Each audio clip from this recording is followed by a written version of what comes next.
वक्रतुण्डमहाकाय सूर्यकोटिसमप्रभ निर्विघ्नं कुरु मे देव सर्वकार्येषु सर्वदा। ॐ गं गणपतये नमः। ॐ गं गणपतये नमः। ॐ गं गणपतये नमः। ॐ साईश्वराय विद्महे सत्यदेवाय धीमहि तन्नः सर्वः प्रचोदयात्। ॐ साईश्वराय विद्महे सत्यदेवाय धीमहि तन्नः सर्वः प्रचोदयात्। ॐ साईश्वराय विद्महे सत्यदेवाय धीमहि तन्नः सर्वः प्रचोदयात्। ॐ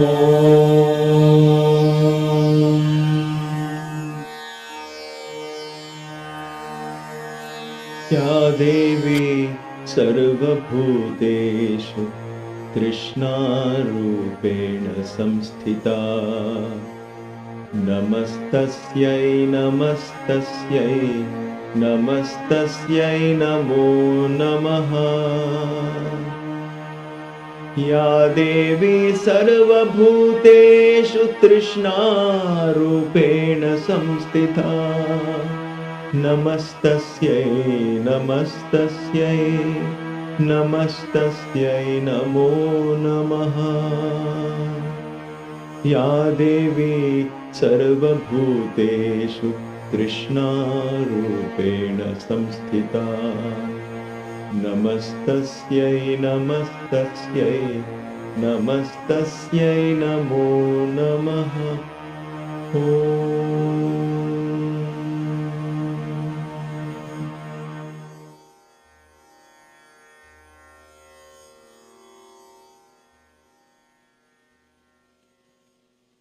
Namaste and welcome to Kaivalya Yoga Gurukula, KYG. Thank you as always for joining in, gracing the satsang with your divine virtual presence. Together we contemplate on these divine energies, the creative principles, and we continue our learning, our expansion, and our growth.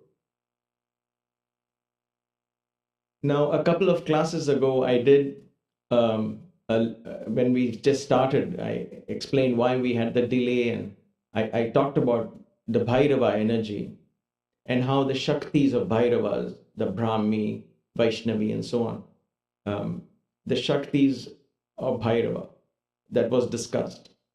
Now, that did create a little bit of confusion in the minds of many students who have been following these classes very meticulously.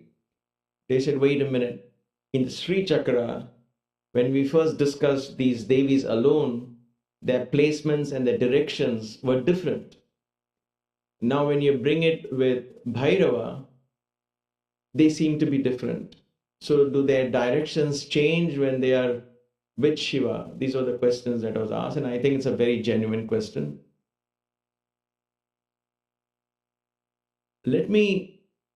So we need to go back to the drawing board to take all of these concepts of directions and placements of Devis in that particular triangle, in that particular corner, and all of that. with a pinch of salt. Okay, so let me explain that. How? How do we understand that?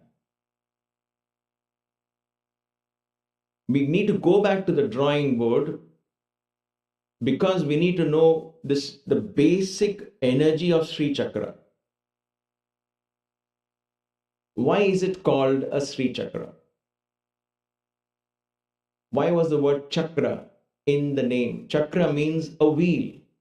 There is an element of motion indicated in the word itself, chakra. That's what, when we talk of the chakras in our body or the 6 chakras, chakras means vibrating fields of energy, correct? They are not static. Now, Sri Chakra, as we talked earlier, is a blossoming of energy from a bindu. It comes out of the bindu, the entire creation comes out of the bindu, and all the energies are in motion, creation happens, and then at one point it goes back into the bindu. The bindu is within us, from us comes all the creation, and the creation merges back into us. We also merge into the bindu, everything merges into the bindu. That's a fundamental essence. So, when we think of Sri Chakra, this is perhaps hard to digest right away. So, I'll give you a small sample of what I'm talking about in a little bit. But when you think of Sri Chakra, think of what you see in the diagram in the form of triangles, circles, petals, and so on. Think of that as a snapshot at a moment when creation revealed itself through the hearts, minds, the intuitive energies of these great saints who were able to draw that. It was revealed to them. We still don't know who, but Adi Shankara was one of the first to actually draw it and present it, I believe. So that was a snapshot.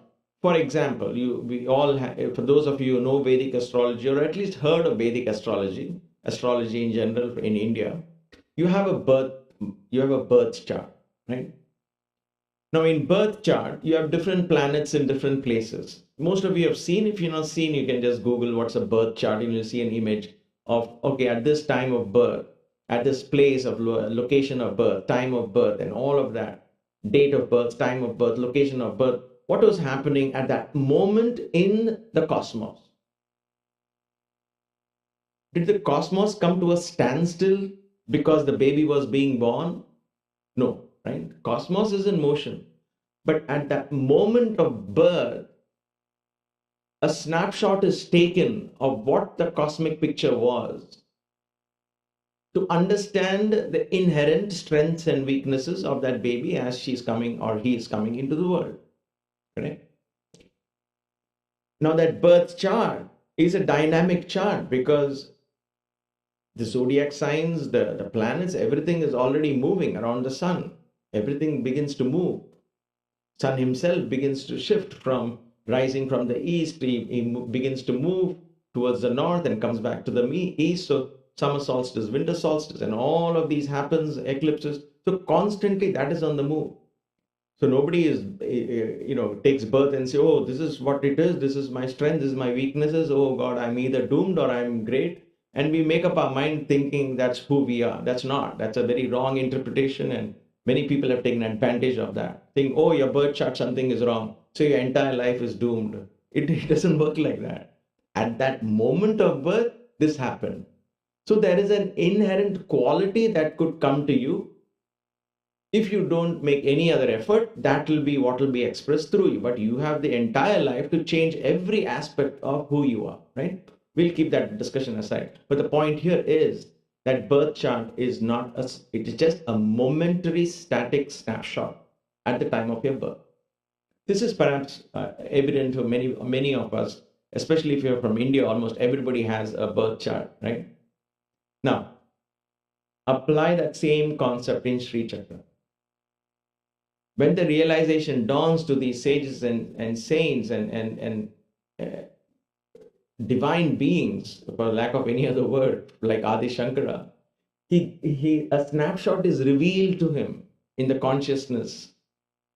And he picturizes it, he sees it, and he draws it in order to tell us these are the kind of energies of the Shakti principle that is manifesting in the universe. And then they take pains to decipher, bring it down, and then explain each part.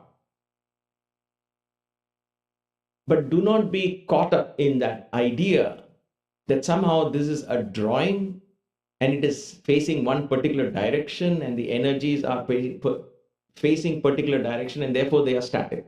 They are not. Nothing in Sri Chakra is static. The drawing is the yantra, as we call it, the machine or the copper plate, as you see it here, a big one. That is static, obviously, because we need to see it, meditate upon it. But when you, as you do the Devi Khadgamala, as you really learn this, and it takes years, perhaps decades to learn it. The first glimpse I had of this idea that every energy is in motion inside the Sri Chakra took me about 30 years after Sri Devi Khadgamala. It is that kind of meditation that we need to do. Right? That's why in some of these sadhanas, they say this is the only one you need. You don't need anything else. You go to something else, Vishnu Sahasranama, they'll say this is the only one you need. You don't need anything else. Why do they say that? Because if you truly take up one subject for study, such as the Gita or the Lalita Sahasranama or the Khadgamala, it would take decades and decades and decades for you to even find that Sri Chakra come alive in your consciousness. It's not a matter of just doing, can I do it on this day? Can I do it on that day? Can I just do this and walk away? What next can I do? It's not about ritual at all. It is about diving into the very secret process of creation. So that is the beauty of this Sri Chakra. And therefore, don't get caught up, don't get confused between, because it is not just when you study the Bhairava, Vijnana Bhairava Tantra and all the other great tantras, you will have a different approach. This will be a different approach. It's not different in essence it's the same, but there will be minor differences because it could be static. It could be a snapshot at different variations in time that was revealed to the sages and they have given it to us. So when Bhairava revealed himself in the east, maybe Brahmi, the Sri Chakra, Brahmi revealed with him, right? That was the energy that was recorded by a sage and passed it to us. We need a starting point. We need a foundation to build upon. And this is that foundation, the Sri Chakra. But know that every energy in the Sri Chakra, every Devi that we're talking about, is a vibrating energy. They're all constantly in motion. They're not individual and separate from each other. We are separating them in order to understand. Think of this analogy. If it's still confusing, one analogy just came to my mind.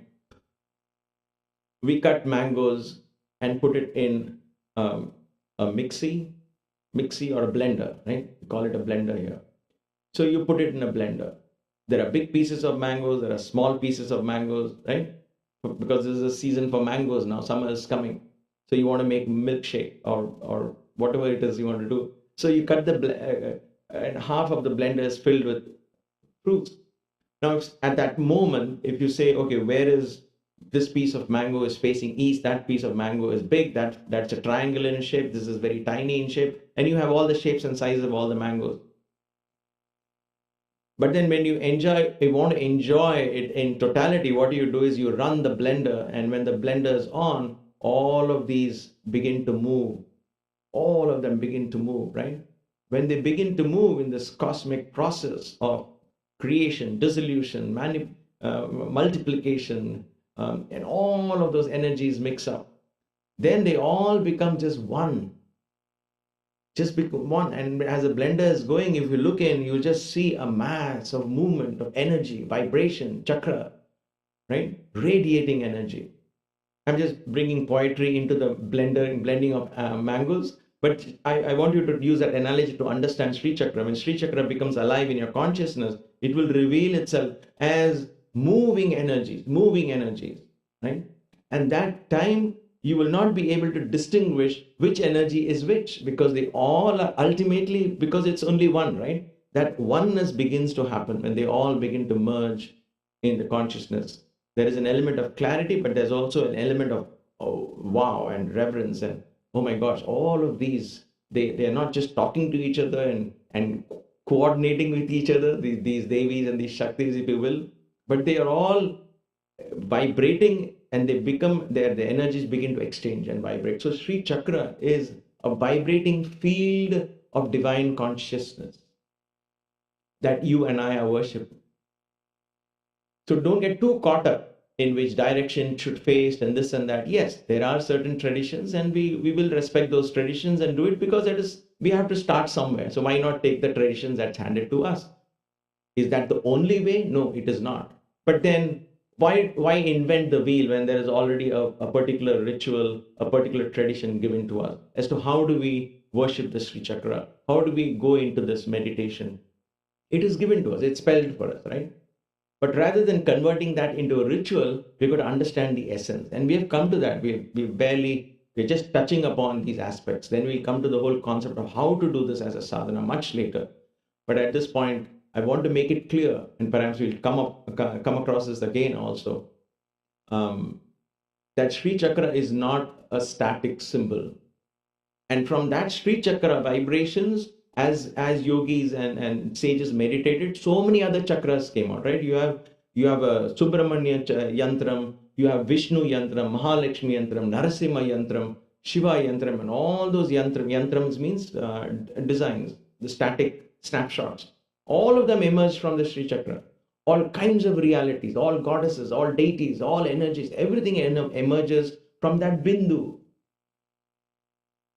That Shakti from the Paramashiva, that we call it the Supreme Brahman, from that Shakti principle, she begins to radiate, then everything manifests. Right? So understand Sri Chakra as you're looking at the secret of creation. That is how powerful it is. So it demands meditation, it demands mindfulness, it demands contemplation, it demands a deep understanding and a one-on-one. You have to establish a one-on-one connection with the Sri Chakra in front of you. So I hope I at least open that door for you all to think about as we proceed in these classes. The placement is only a starting point. It's a snapshot as it was revealed to Adi Shankara, and he passed it to us. But there is a lot more. They are constantly in motion. All right. Now, let's go back to the slides and to the concept of these worlds that we talked about. We started with Bhuloka and Atala. Even these lokas are all enmeshed. Eventually, in the Sri Chakra, you'll see they're all interacting. They're all interacting with each other. Pardon me. They're all interacting with each other. They're not so separate from one to the other. Because we studied Bhuloka. Bhuloka meant the physical, the sense perceptions. Right? So it's kind of the body becomes the Bhuloka.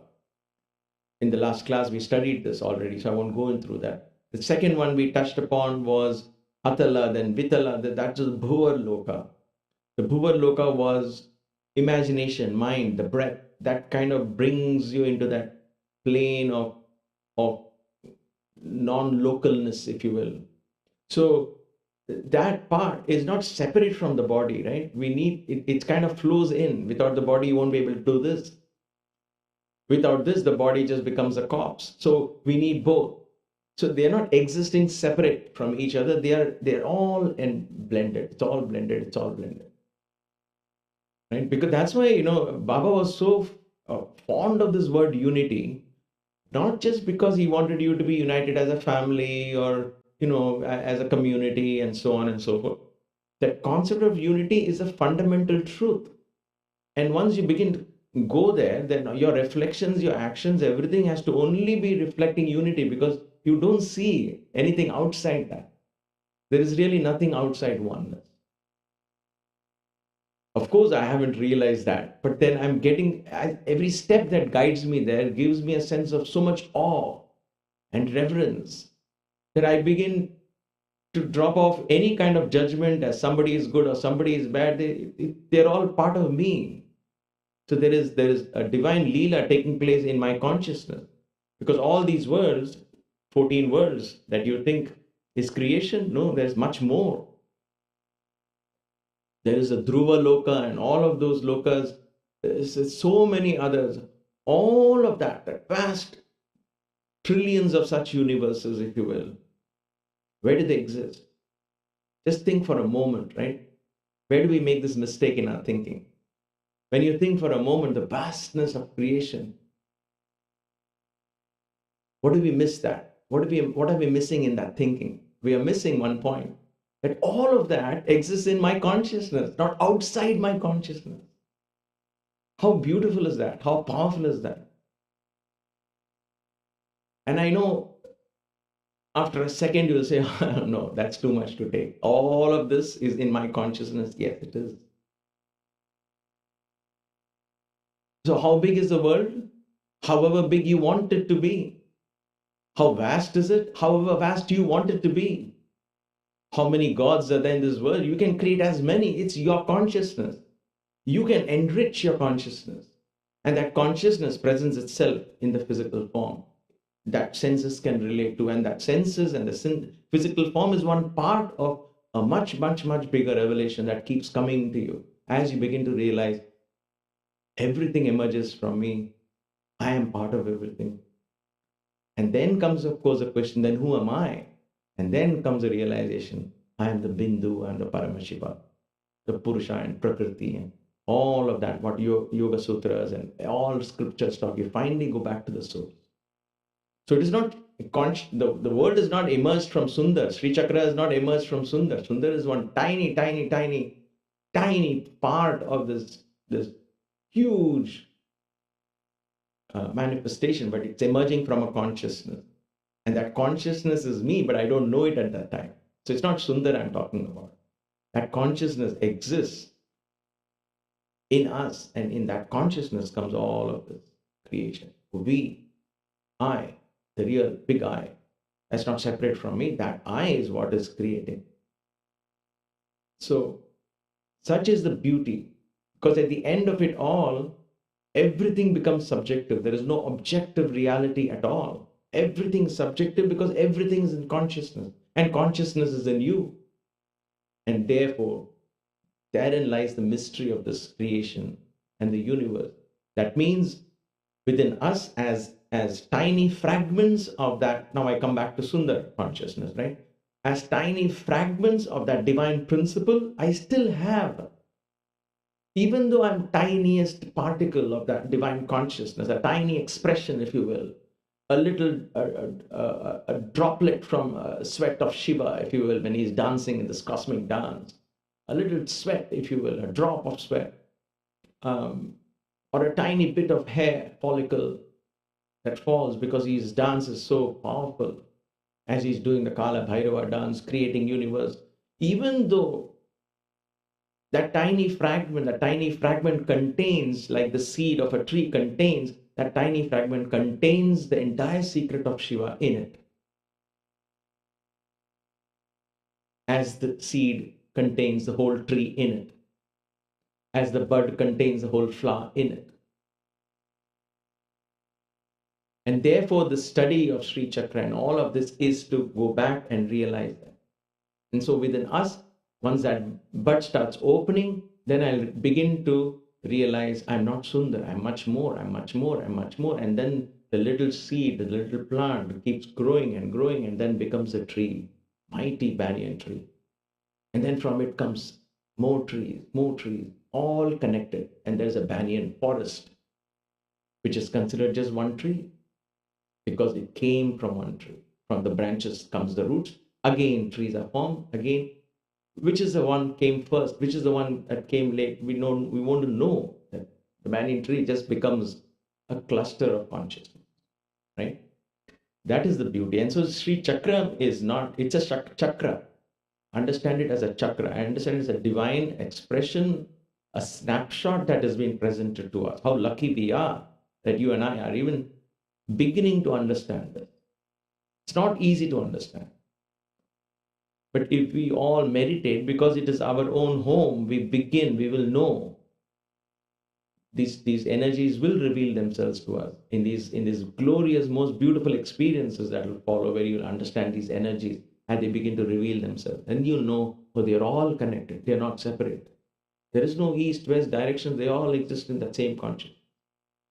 Anyway, so we did the second Loka, which is again part of the first Loka, and so on. But at this point, once again, let's go back to the classroom type or the laboratory type, where we are now dissecting and analyzing each part for a greater understanding, correct? So we are dissected or beginning to understand the second layer, which we touched upon last time. So let's go to this third one. The third one, the third Loka, if you will, the dark side of the third Loka. Again, I'm repeating consciously, I say dark, but don't think dark is bad and light is good. Dark means it's not easily perceptible, correct? Sutala. Sutala. What is the meaning? Sutala. So Atala, Vitala was no foundation, no depth, and all of that, right? Now comes Su. Su is always means good. Thank God my name was Sundar, not Bandar. Su means divine. Su means good. Sumati, Sukanya, all these are Indian names. Su. So the word Sa, it comes from the root name Sa. That's what Sai. Sa plus I, divine mother, becomes Sai. And Baba is father. So Sa means divine. So Sa, Su. It's a very powerful Bijakshara, right? As is every letter in Sanskrit. So Sutala, Tala means what? Surface, foundation, that's what we thought. So we talked about. So Tala means a bottom, somewhere on which you build upon, somewhere you rest upon, right? So Sutala means divine foundation, a good foundation. So Sutala is a foundation for the other planes of consciousness. Correct? That is the beauty of this. So in Sutala, if you read the Puranas, if you read, like I said, it's really, it goes out of scope to go into each one, because then we'll have to dive into the Puranas, the Puranic stories, analyze each world. We could have done that, but at this point, I just feel it's too much. So we'll perhaps revisit it. It's not entirely done. Like I said, these are all, the first layer is just let's spend the layer of understanding. Then we'll revisit and learn again layer by layer. More revelations will come by then, and the ability to share it, more importantly, will come. So at this point, let's stick. So in the Puranic stories, which I'm not going into the detail for that particular reason, because that will suck us into analysis, translation, interpretations, and so on. Now, the Puranic stories in Sutala, they call it divine dimensions, and they say who resides there? Vamana and Mahabali.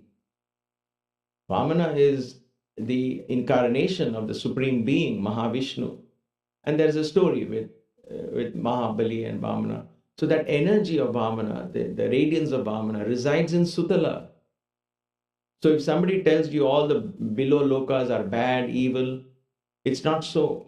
It cannot be. It just cannot be. How can Vamana be there? How can a great devotee like Mahabali be there? And it can be, it is dark in the sense it is very difficult to even get to that dimension. It is so hidden in that dimension. That dimension is so hidden because it's a divine dimension, Sutala. The Shakti, we're coming to the third triangle here, right? So then there's a number 3 attached to the name. The Shakti here is Sarvakarshani Shakti. Akarshani, Akarshana. Akarshana Shakti is the power to attract. There is magnetism in that. There is a power of attraction in that. Okay, in that particular dimension. That Shakti that will reveal is that through the power of attraction, she'll attract you there and reveal to you that secrets of that particular dimension.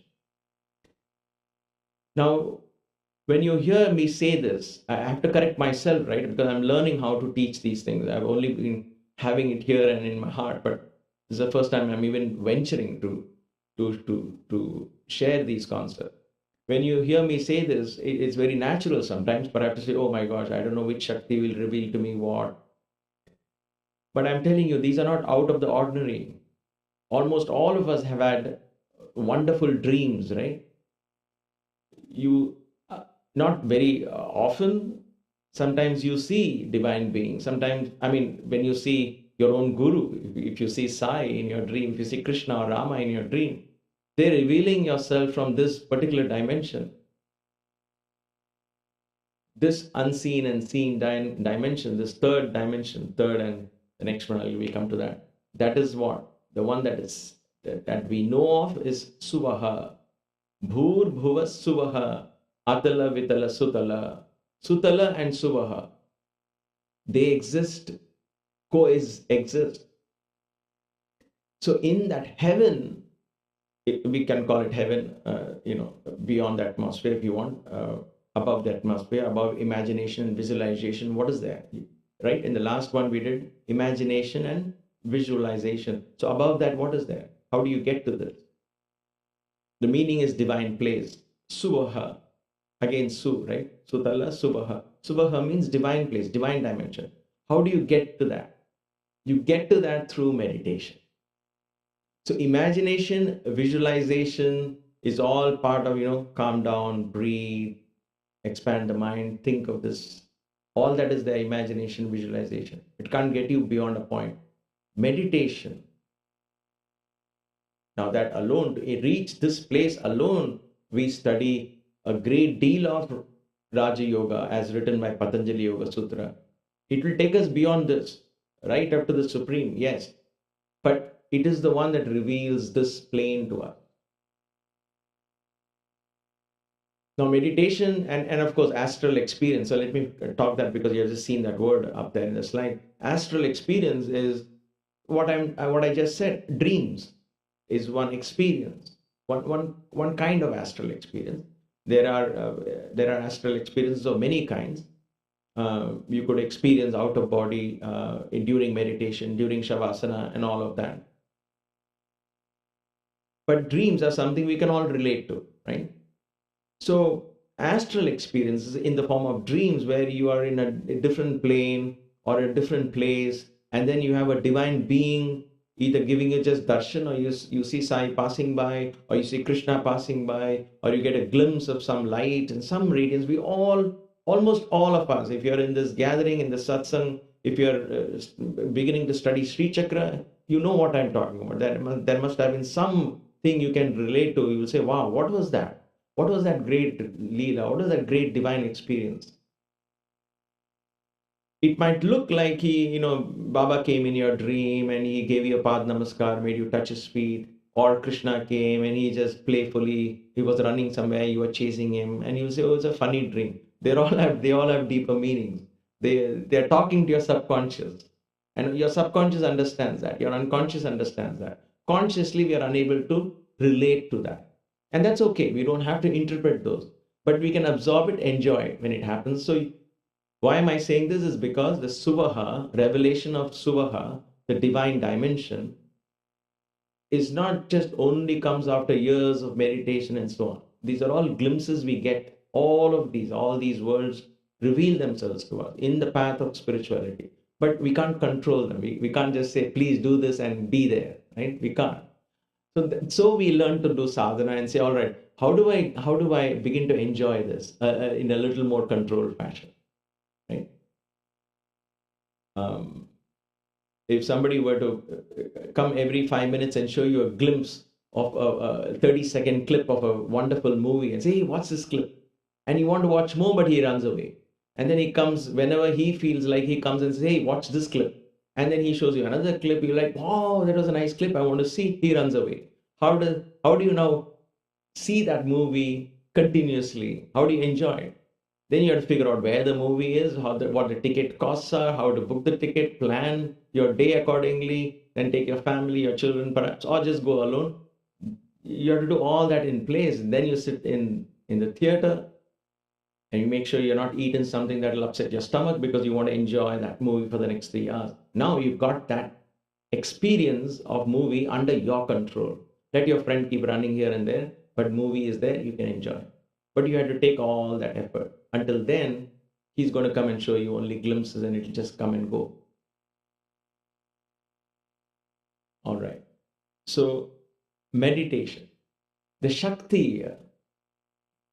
The Shakti here is Sarvon Madini.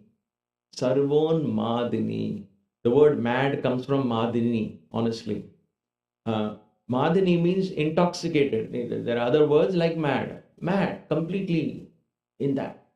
Because that's so intoxicating, that energy. Look at attraction and intoxication. They go hand in hand.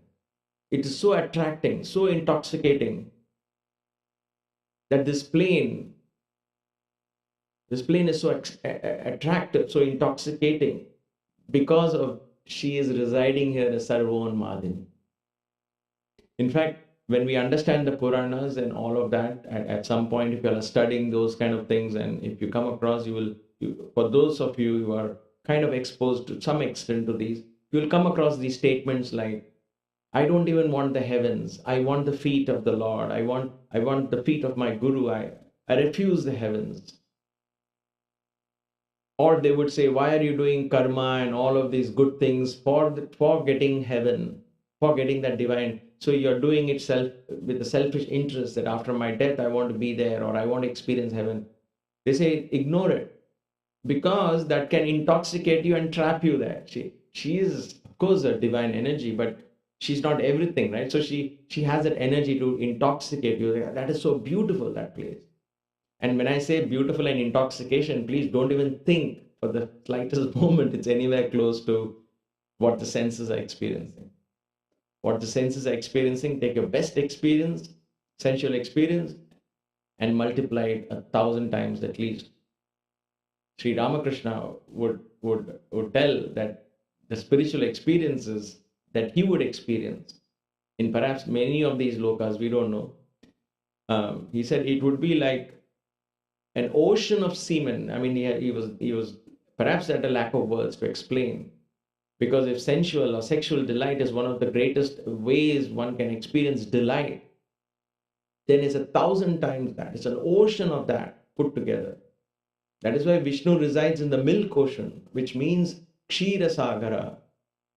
It is that kind of tremendous bliss. I mean, words fail there.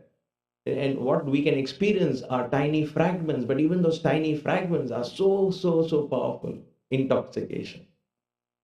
So in yoga language, they would say, enjoy it, but after a while, remember that there is more to go. There is more to go. So, Sarvon Madini, this is the divine energy here. And Sarva Karshini, Akarshan Shakti, all that, the ability for you to attraction, you will attract, you will get attracted, anything to do with attraction, anything to do with intoxication. All intoxication perhaps has a negative fling to it, if you will. Connotations because of the way we use it today. That's why I would go back, like I always have this problem of translating it properly. Sarvon Madini is Madini, that's all. Madam, we say in Tamil, and the elephant, once he's in rut, we say, right? The elephant gets Madam, he has to mate, he gets angry, so nobody can control that elephant. It's like that. Sarvon Madini, the bliss that comes from Subaha, the divine intoxication that comes from meditation, and when the higher chakras open up, then that's what happens. So Bhuhu, Bhuha, Suha, Atala, Vitala, and Sutala. Then comes the next one, and that was Tala Tala. Tala Tala. So now that we have had a foundation, this is the foundation of all foundations. This is the surfaces of all. Tala, Tala, Tala and Tala. How can Tala, Tala be together, right? It's a foundation of foundation. Okay. It is the resting place. That's what I call it. The resting place, if you will. The resting place. Remember, this is the fourth world. If the Mooladhara is Bhu and Atala, if the Swadhisthana chakra, the second chakra, is Vitala and Bhuvaha, the Manipuraka is Suvaha, and Sutala, the heart chakra, is Tala Tala, the resting place. the resting place. For many of us in the path of devotion, where we use the power and the energy of emotion to connect to the Supreme, that's a very, very powerful path, and that goes through this as well. I mean, all of this is not devoid of bhakti at all. It's all part of that bhakti. We're getting more into that. Oh, when you understand these energies, you'll just fall in love with each energy. You connect to them emotionally, right? When that emotional energy is released, and many of us have experienced this, that at many times we have an emotional connection with our chosen deity. That's where faith and religion and dogma even comes. But behind all of that is what? There is an emotional connection, a strong bond, and that's far, far more greater than the logical mind or analytical mind or anything. There's an emotional tie to it, correct? Whether it's an emotional love for the motherland or fatherland, or you have a tone book, perhaps old book and old diary, but you don't want to throw it away because there's an emotional tie to it, right? That's how it is. It's just a bond. You hold on to it. I have a single 1 rupee note which Baba gave me along with other notes, I guess. I've just kept it. I don't think I'll use it. It's become very old, but I'll hold on to it as long as I can. Right? It's an emotional bond, just for no reason. If I lose it, I'll feel very bad because it's so powerful in in that attachment, if you will. So the resting place is this. This is that dimension. So we are all aware of this dimension, but it's like that friend and showing a 30-second film. This comes and goes, comes and goes. So let us see what this dimension is. This resting place, because of its heart chakra, is connected with great devotees, and one of the examples the Puranas give us is Prahlada. I'll just touch upon that story. Prahlada was a small child. As he was in the womb of his mother, he was initiated by a great sage called Sage Narada. Narada initiated Prahlada into chanting Om Namo Narayana. Om Namo Narayana. So Narayana. So 8 aksharas, he initiated him into that. As a child in the womb, the child got into that Narayana consciousness. And then he just went on and on and on. And by the time he was 5, he was completely immersed in Narayana. His father was, of course, a demon who didn't want him to chant all that. So the story goes that the father says, "You're worshipping him, where is he?" And he says, "He's everywhere." And the father says, "Is he in this pillar?" He says, "Yes, he's in this pillar." And then the father, demon that he was, remember, these are Puranic stories with symbolism attached to it. He kicks the pillar opens, and the half lion, half man manifests itself. The powerful energy of Vishnu manifests itself and puts an end to the father, and then keep Prahlada on his lap and all of that. There's a beautiful story there. The point here is Prahlada, a devotee like Prahlada, who was not afraid of death, who didn't know anything. He was just completely immersed in the name of Narayana. He finds a place where Bhuvha Suhama Jana Tapa Satyam, those kind of lokas, the Puranas, Devi Bhagavatam, and all of them mention these lokas, and there are so many stories attached to it. They say Prahlada is in Tala, 4th dimension, which is not seen, and thus we call it the dark dimension. So great devotees like Prahlada, who have achieved that state, Mirabai, Prahlada, because their desire was to simply stay, perhaps for eternity, because whatever you desire in your consciousness only manifests, right? Whether it's a television in this Bhuloka, it will manifest.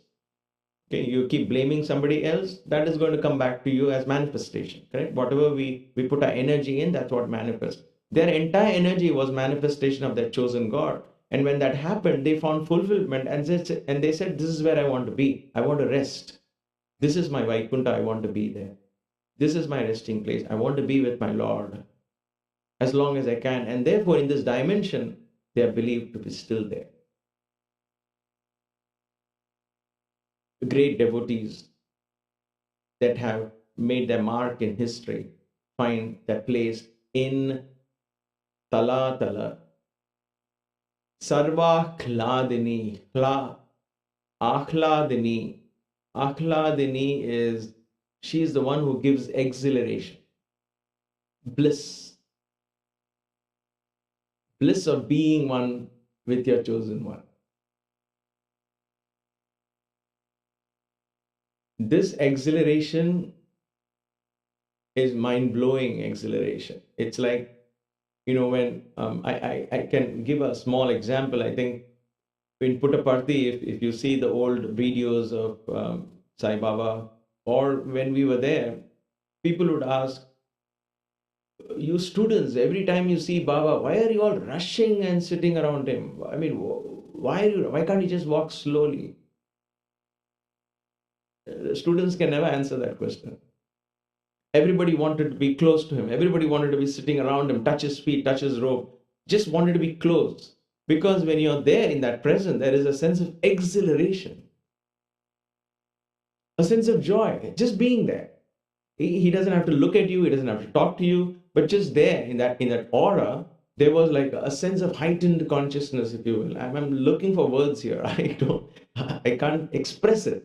So the exhilaration comes because of this Shakti. She's there in that divine world. When the devotee meets the Lord, she's there. She blesses that exhilaration. You're waiting for this for so many lifetimes. Here, enjoy this company, and the joy fills you with exhilaration. Even if it's a momentary dream, you get up feeling so happy. Oh, I saw this in my dream. So much happiness, exhilaration. Sarva Akhladini. She blesses you. That Shakti is alive, and the dream and all of that is just manifestations of that Shakti. Sarva Akhladini. Then that's why you have Mahaha or Mahar. Mahaha.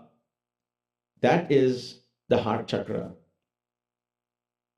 Loka, right? Like Subaha or Su was divine. This is Mahaha. Loka. Maha means great place. We just use the word great and all of that very easily. But when they say Maha, they mean Maha. When they say Mahadev, they know what they're talking about. Mahadev, that word is full of reverence. Like when we say Sai Ram, we say, oh my God, I'm uttering a divine name. Sita Ram, I'm uttering a divine name. Hail Mary, I'm uttering a divine utterance there, right? Hallelujah. All of these are divine utterances that you normally don't say it in your everyday conversation.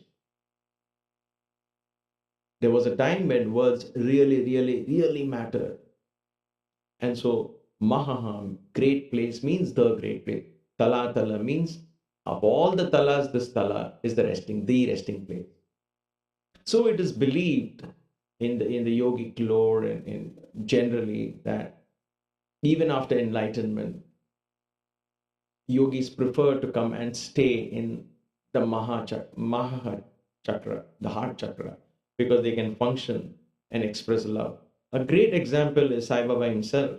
Even though he was an avatar and in complete oneness, to the extent that we can interpret. I mean, I'm no one to say who he was or where he was in his consciousness. I shouldn't even dare, but I'll nevertheless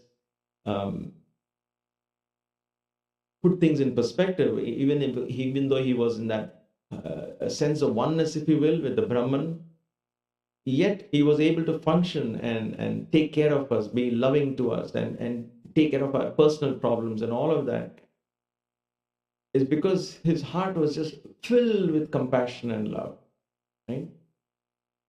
And so they choose to allow this dimension to express itself, because you see it in their actions. And their actions become very evident of which dimension they are coming from or in. And therefore, that's my interpretation and understanding. So great place, Mahaha, great place. It's a residence for great devotees because they meet their Lord. In other words, Lord also is there. The goal, that oneness is achieved. Mirabai becomes one with Krishna, and so she and her Krishna, in her consciousness, in her Krishna, she is in that Maha. And so Maha is the residence of, when we say great devotees, it is because Maha. Maha means all great souls, great devotees, especially devotees, because in the hidden world gives us an indication of who is there in Maha, in Talatala, right?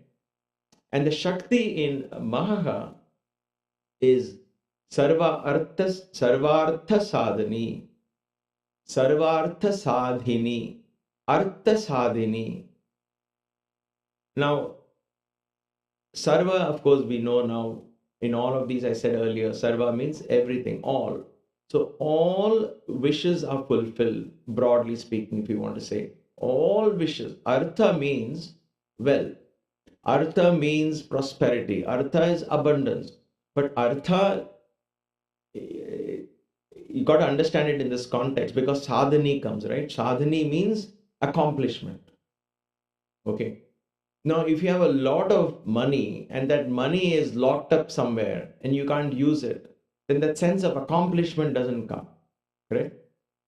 When you're able to use your wealth, whatever it is, talent or money or whatever it is, right? Whatever that enriches us mentally, physically, all of that, education, all of that is artha, is wealth. So whatever kind of wealth, if I'm not able to use it, I don't get a sense of accomplishment.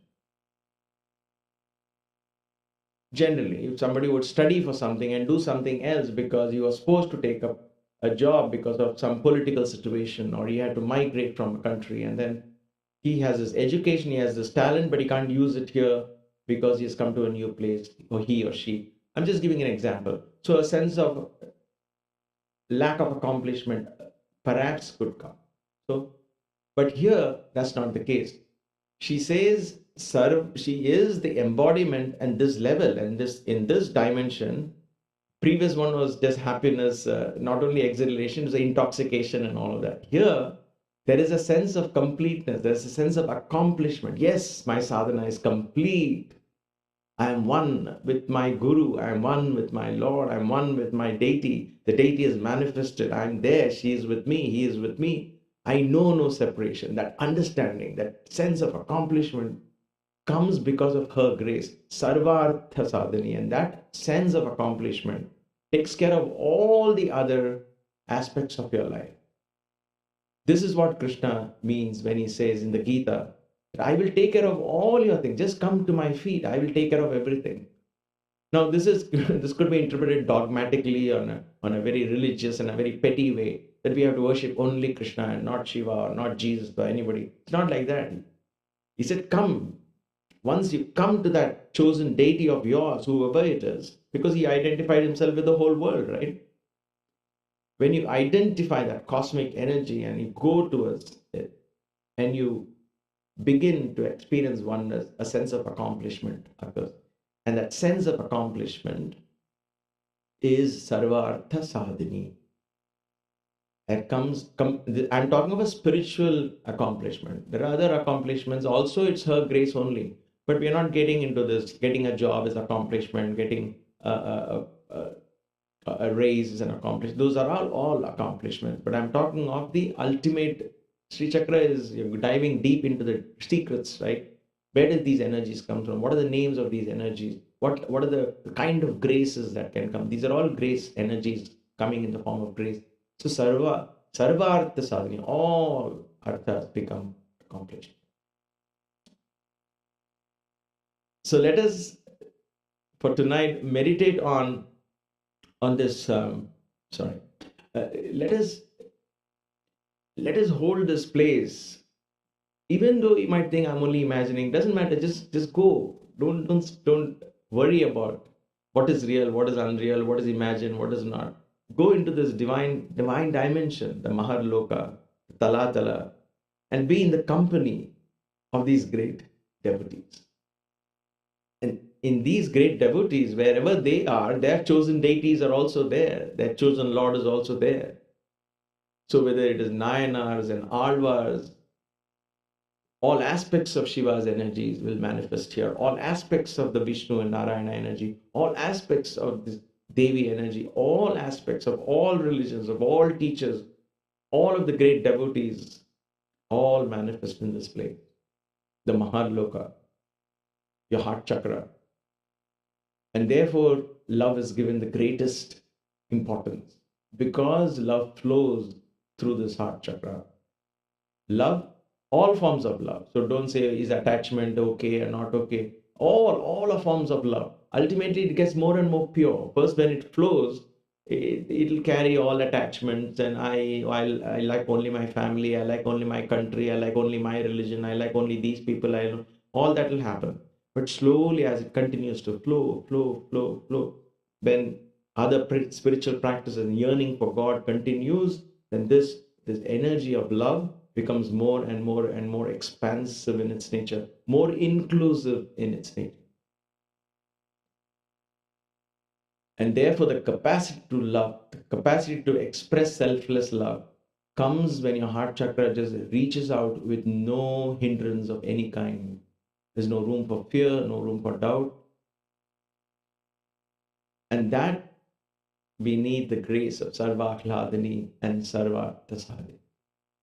Let us meditate on these divine energies of Mother Goddess, the Supreme Rajarajeshwari, as we offer a simple, short bhajan and end the satsang.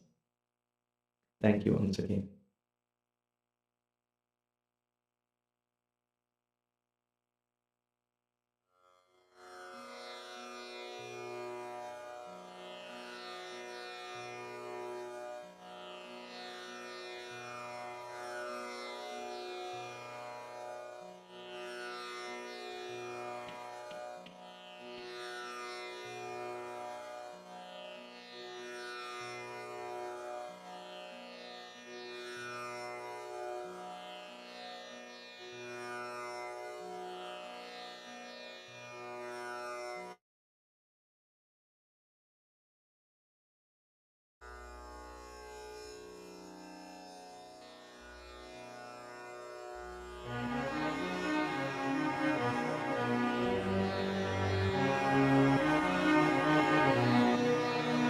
Om Shri Matre Namaha. Om Shri Matre Namaha. Om Shri Matre Namaha. Om Shri Matre Namaha.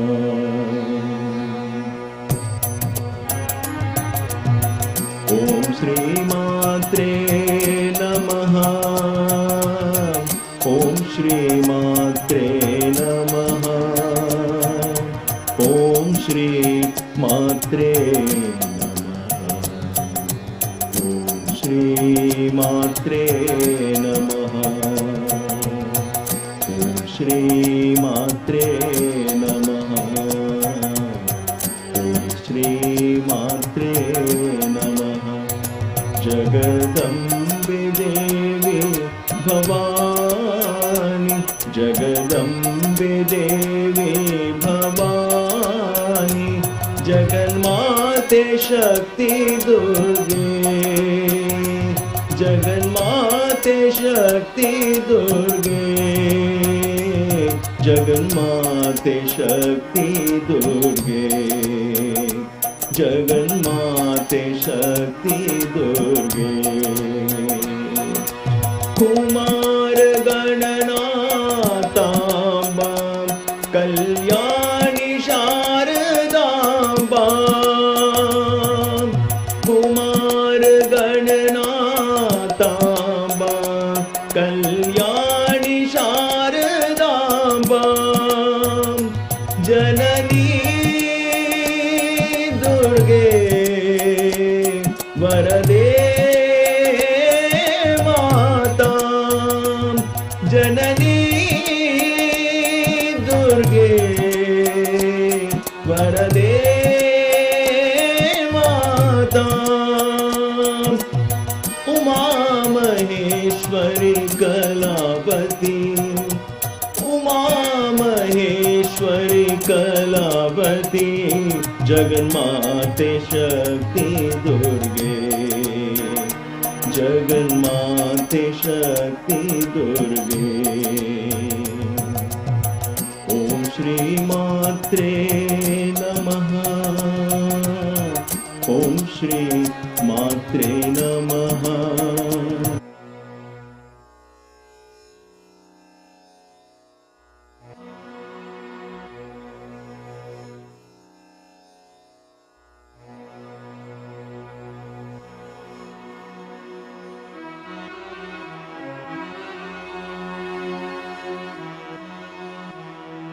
समस्तलोकाः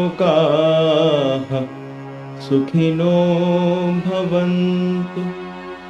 समस्तलोकाः सुखिनो भवन्तु। समस्तलोकाः सुखिनो भवन्तु। ॐ। May all the beings in all the worlds be happy. जय बोलो पवन सुत हनुमान की जय। सियावर रामचंद्र की जय। सतगुरु साईनाथ महाराज की जय। नमः पार्वती पतये हर हर महादेव। ओम शांति शांति शांति।